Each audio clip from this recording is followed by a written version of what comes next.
Yep. Thank you. Hello, I'm Damian. Very happy to be here again. I was here last year.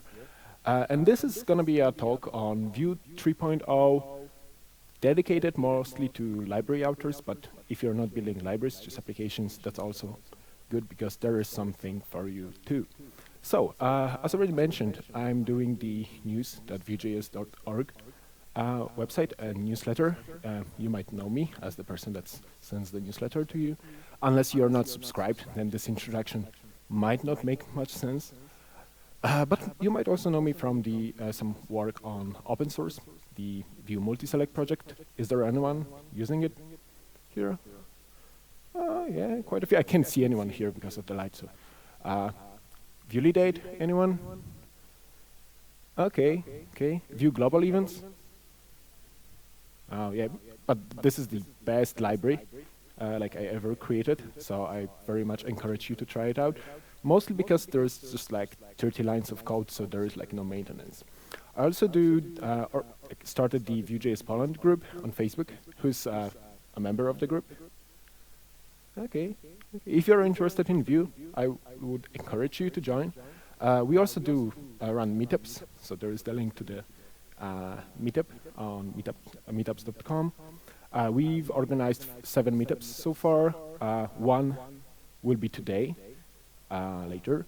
We gathered more than 1,000 members there, and usually we have like around 80 people, attendees during each meetup.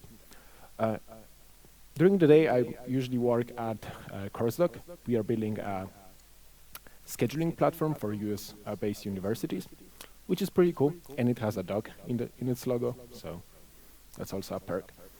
At this point, I would like to thank all of my supporters, all the individuals and the companies that helped me put some more time in open source.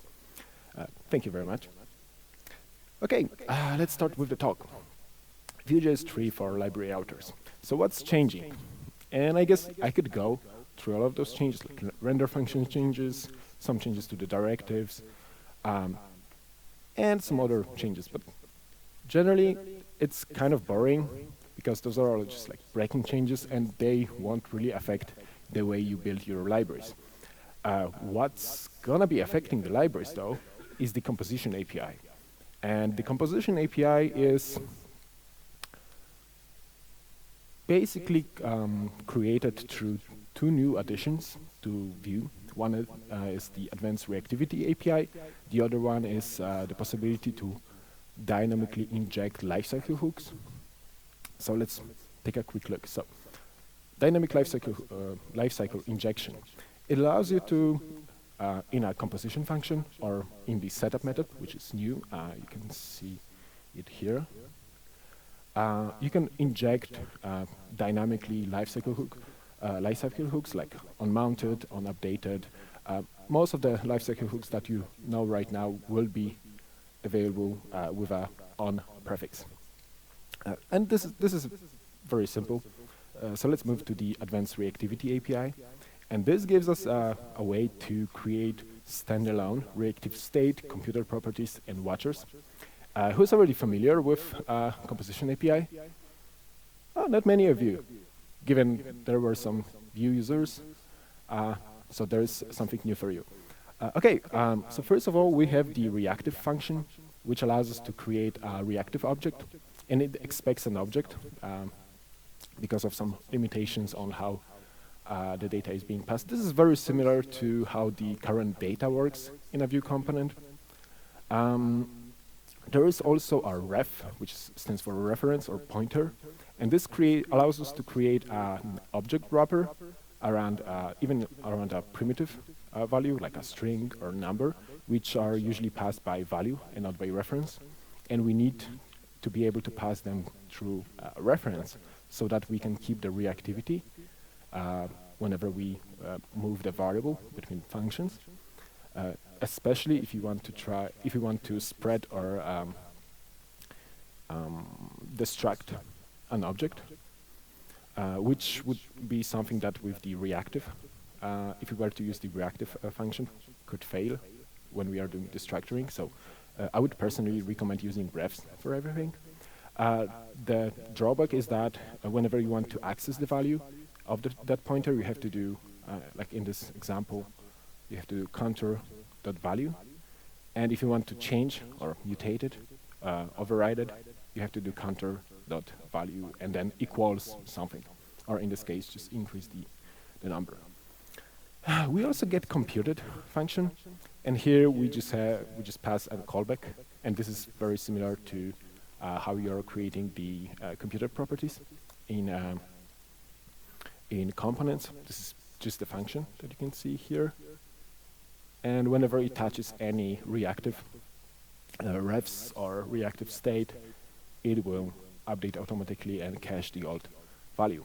And then lastly, we get the watch, and the watch accepts 3 arguments, but let's simplify here. And so the first argument is a pointer or a function that returns what we want to observe. So in this case, if we had a contour reference and contour plus 1 computed property, which is also a pointer or reference, we can pass this as the first argument. And then we pass a callback, which accepts the new and old value, as the old value as the second argument. And this is the callback that will be called whenever the counter or counter plus 1 changes. So why is it exciting? Mostly because it allows us to we get completely new ways to build plugins, which we didn't have so far.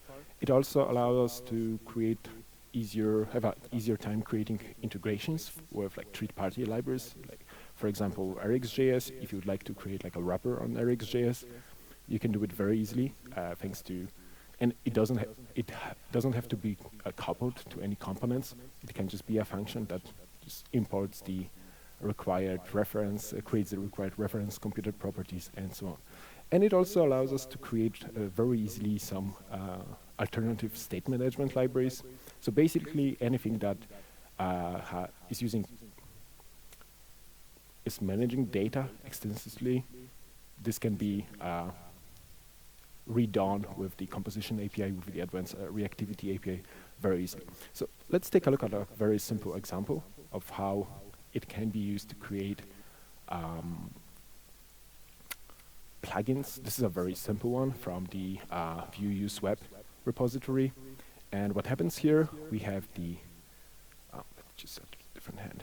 So we import a ref on mounted and on unmounted. And this is going to be a wrapper on the WebSocket API. So this is a composition function. It accepts a URL. And then we create some data, which is going to be whatever we receive. The state, this should be status. I think I just missed it. Where it starts as connecting, then we just can create a let with the, where we're going to save the WebSocket. We create some methods, and those are just simple methods, functions. And then we are injecting a lifecycle hook on mounted, where we create a new WebSocket that uses the URL that we passed. And then we set up some listeners on the WebSocket, which change the status or state. And on unmounted, we are just closing the WebSocket.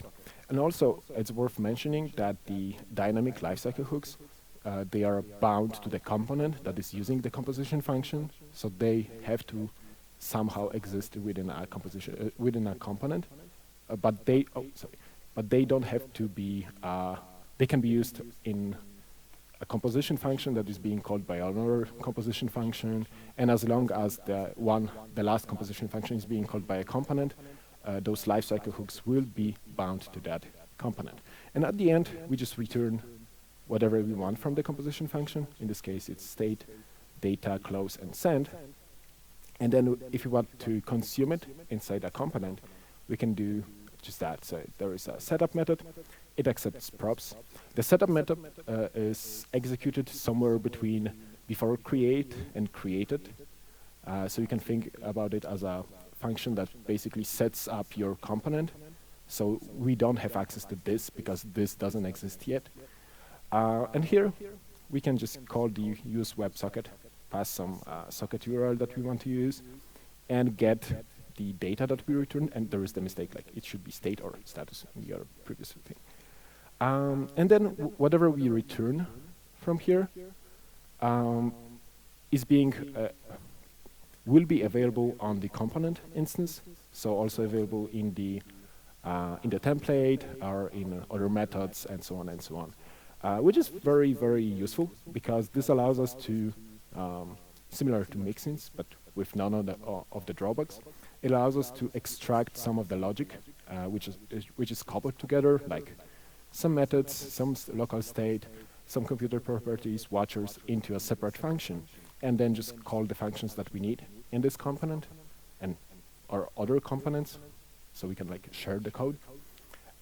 So instead of separating the code based on what it is, whether it's a method, a computer property, or a state, we are actually collecting it by the feature that it solves, the problem that it solves,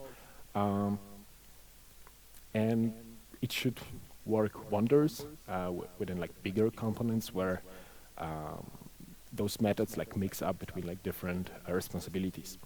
Okay, but is this advanced reactivity API actually new? Like, couldn't we create some local state or a reactive state or computer properties, watchers outside of a Vue component? Well, of course we could. So let's take a quick look on how we did it in Vue 2.x or 2.0. So usually we could do it through a mixin, and this means we would extend, within the before created hook, we would add some new keys or properties to, for example, the computed option on the object, or maybe add some watchers and so on and so on. Same with state. Or maybe we could create a new Vue instance without like providing any render function, just like Vue instance, which where we can create whatever computer properties that we want and watchers and local state. The problem is, we'll get back to the problems in a moment. So, who has heard about Vuex? Yeah, that's a weird question. Yeah, so did you know that actually Vuex is just a Vue instance with some additional layer of abstraction and some conventions? So you can see how state maps to data and getters maps to computed. And if you were to look into the source code, you could see that this is exactly what happens. So with the case of computed, there is some manipulation on top of the getters that we set up in our Vuex store, but state is being like literally just put into a new Vue instance. Another example would be validate. So when it started in 2016, it was literally just one computed property, which just like went through the validations option on the component definition, and then just like ran some reduce on all of the validations, called the validators, and returns the results as a computer property called $V, right? But then we introduced the async validators, so we had to create some local states, because you can't really do asynchronous code inside computer properties, because, well, the computer property won't register some of the reactive properties as their dependencies, so it won't update. So we had to do something like this. And then, like, fast forward 2 years, we ended up with something like this. And who could tell what is this? Does it look familiar? Anyone?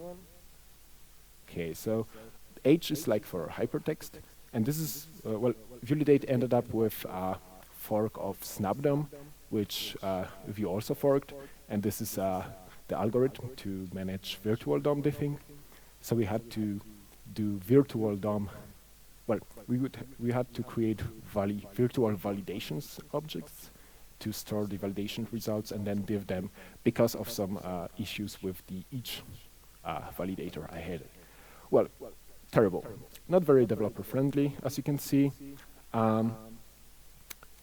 And this is why.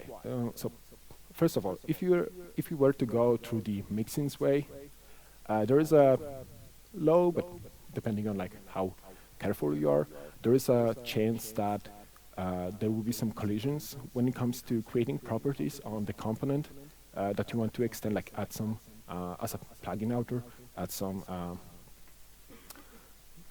reactive state or computer properties. And if you're a consumer of the plugin and you don't really know the internals and you don't look into all the computer properties that are created, you won't really know. So there might be some like fail, like it might fail for you, throw you some errors that you don't really know where they're coming from. There's also the overhead of spawning new Vue instances. And so with watchers, you can do this dot $signed watch to create a watcher on this instance. With Vue 2.6, we got the Vue.observable, which is basically the same as reactive from the composition API, as in when it comes to the interface. But the biggest problem was the computed properties, because you could only create those when a new Vue instance was spawned, so either by extending through a mixin or by creating a new Vue instance. So whenever you wanted to create a new Vue, new computer property, usually you had to create a new Vue instance, which isn't very nice because then you have to manage those instances and so on and so on. So it's not very intuitive, and the composition API solves all of those problems for us. So for applications, this is just an evolution. Like you have components, they're quite big, and you just extract some of the functionality into composition functions, and yeah, it's just like an incremental change. It just improves your code quality, makes it easier to maintain and like share some fragments of the functionalities, right? But for library outers, it's a complete revolution. Like you can most likely throw away all of your code and just write it from scratch, and it's gonna be so much easier. So I'm super happy about it, because the composition API allows you to focus on exactly what you want to create, rather than trying to think on like how to do it with Vue, how to do it with like spawning new Vue instances, how to manage the reactive properties. You don't have to worry about it. Like at some point, it's just so easy once you start using composition API. If you want to learn more about it, there is a documentation for the RFC. It's still possible to change, although I think at this point most of the issues were already resolved. So I would say like it's most likely stable, but just don't quote me on this, I'd say. But if you don't believe me yet, whether it's actually so good, you can try it yourself. So you can just do add Vue/composition API in your Vue 2.0 project, and you can try, and then you have to install it as a plugin, and it allows you to create, well, basically use all the features that I just described. And I'm gonna drink.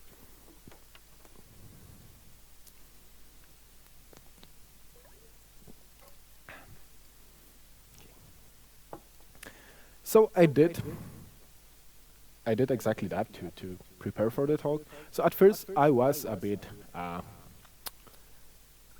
it kind of felt like this, like, oh, it's nice, but not really. But then I was like, yeah, I got this. I really got this. Like, except not really. So I figured that there is one thing missing in the composition API, and that's it. That's the utils function that you might need once you start using it, which is basically just to unwrap a reference or pointer. And this is because in your application code, you are most likely in control on the data that you pass around. But when you're creating a plugin, you can't really tell whether the user will pass an reactive object created by reactive, or like coming from the from data, like using the old API or the current API. So this is what you need to be able to read the value of the data that you receive, or of the arguments. And once you got through this, like, it's smooth sailing, like really, like it is so easy to do. But you don't really have to believe me, because what if I tell you that while preparing for the talk, I figured like I need to experiment on some existing library, and it was so easy to work with. I accidentally ended up rewriting Vue.js. So there it is. Although it's just yeah, you can read the code there. It's not yet finished. It's an alpha, but you can already install it. As you can see, there were some small changes. So we created a monorepo, and there is the core, which is the Vue.js itself, and the validators, which right now are separate.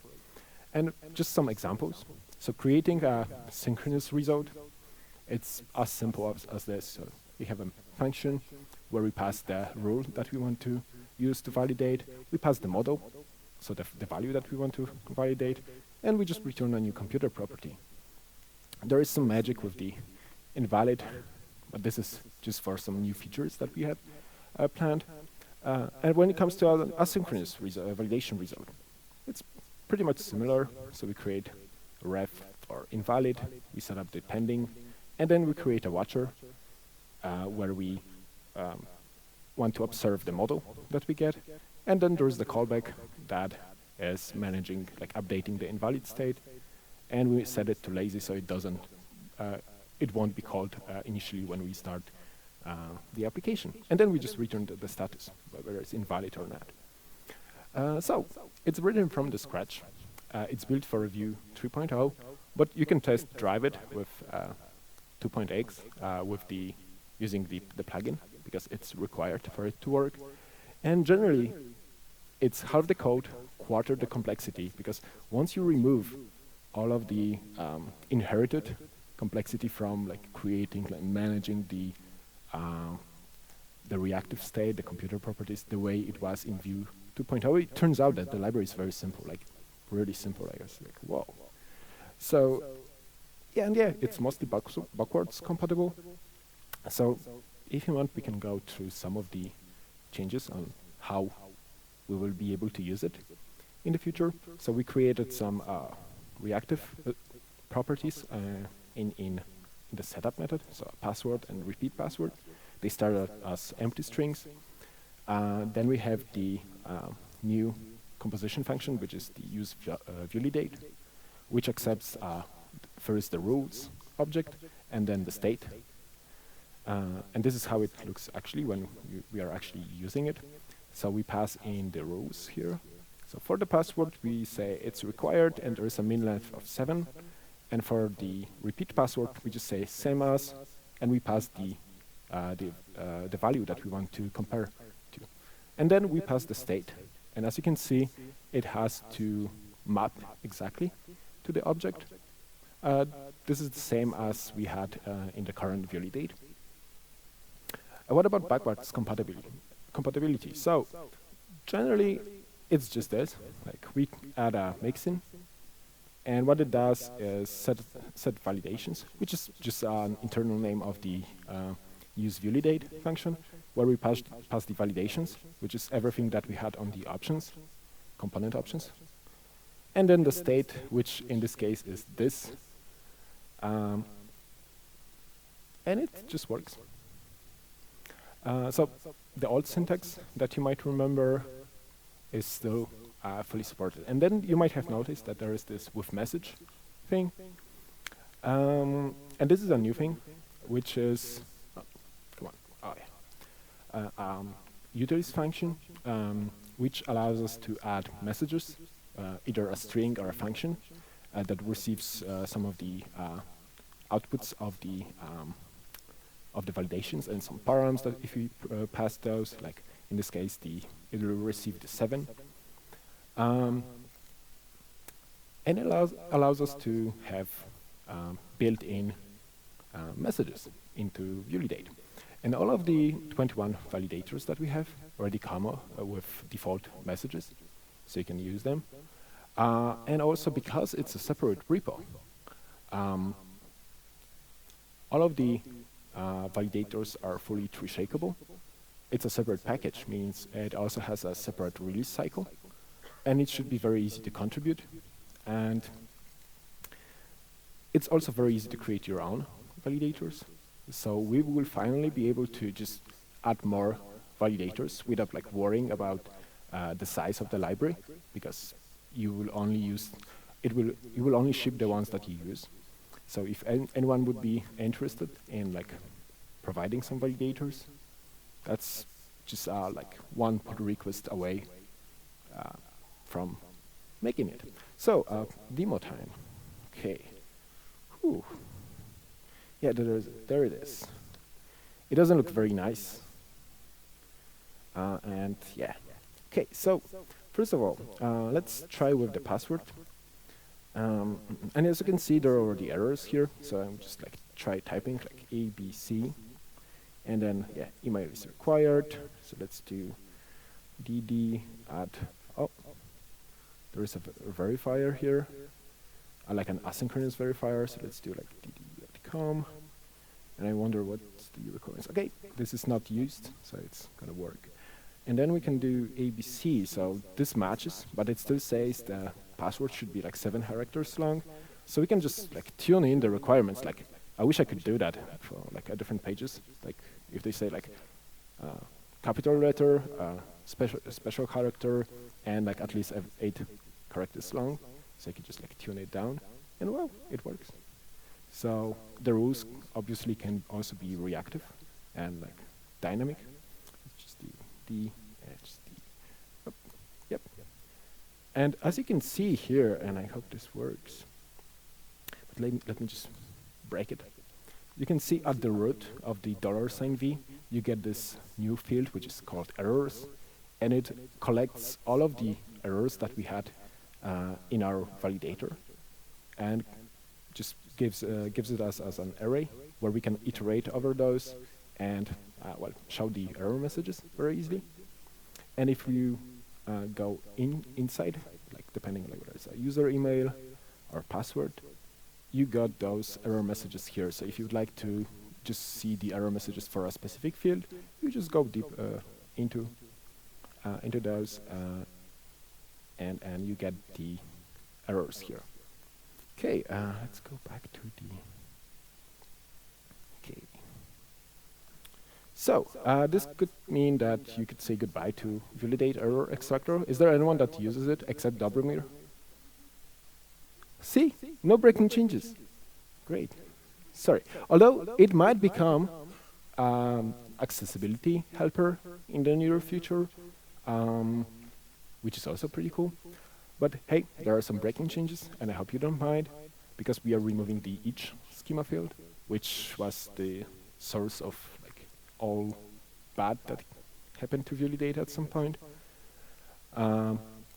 Instead, we are adding 2 new helpers, every and some, and you might recognize those as the methods from the array prototype. And this allows us to run a validator against an array. So for example, if you have like an email list, you can just check whether every element in the list is an email. And then you just pass the email list. Or, and this is a big change, you can just move the validators to child components, which I think is better, because you don't have to have the whole validation rules in one component, especially if you have like a more complex data structure. Because what we want to introduce, and this is not yet done, is context-aware validations. So every child component will report back to the nearest ancestor, and this one might report to the one above them, and collect all of the nested validation results within child components. So yeah, that should be a very nice addition. So yeah, this is the roadmap. So context-aware validations, which is a work in progress right now. Some improved support for the internationalization. Some adding a support for lazy validation, server validation, and hopefully we can migrate it to TypeScript. So it should also make your life easier. And if you have any ideas, then just talk to us, and by saying us, I mean those guys, and you're lucky because 3 of those are here. Yeah, I'm here, and they are. Yeah, you should just like pop. Yeah, yeah. Hello. Yeah, that's Natalia. That was Dobre. There was also Ben and Marina, and yeah, one more thing. And as you can see, that's the coffee, but it's a bit bitten, because we have formulate, which is a pun of the word formulate, and it's a library for doing schema-generated forms created by Marina that you might have seen here. Yep. You can read the repo, see the repo at validate/formulate. There is also documentation, which I think this one will link to. And it's a schema form generator. Who has used schema form generation in the past? Oh, once you start, you don't really want to go back to like just like writing the forms. So, and this is a bit unique because it's a very small library. The idea is you bring your own components, so we don't ship with any UI. It's just a way to generate the form, collect the data, make sure we are not mutating anything. It's less than 100 lines of code. Already works with Vue 2.x, so you can use it, and without any like composition API plugins. And on the roadmap is like an opt-in integration with Validate. So once you have a schema for your form, you can just add validation rules into the schema, and it should work very nicely and report back to the root on the schema form, and possibly to your component, so you can act upon the state. And also we'd like to create some adapters for popular UI libraries. So instead of like creating new components, you should be able to just define the type, and like it should map to the specific form component in Validate, for example. So probably the question that you're like waiting for, and I'm just gonna wait here for like some suspension. Yeah, when it's ready, of course. But I think it will be like that's the plan. I think. Correct me if I'm wrong. Okay, trying to. Yeah, probably end of first quarter, but maybe there will be like a beta sooner. And if you want, you can already play with the most important feature, which is the composition API, using the plugin. And yeah, I guess that would be everything. Wow. Thank you very much. I hope you enjoyed it. I did. That's it.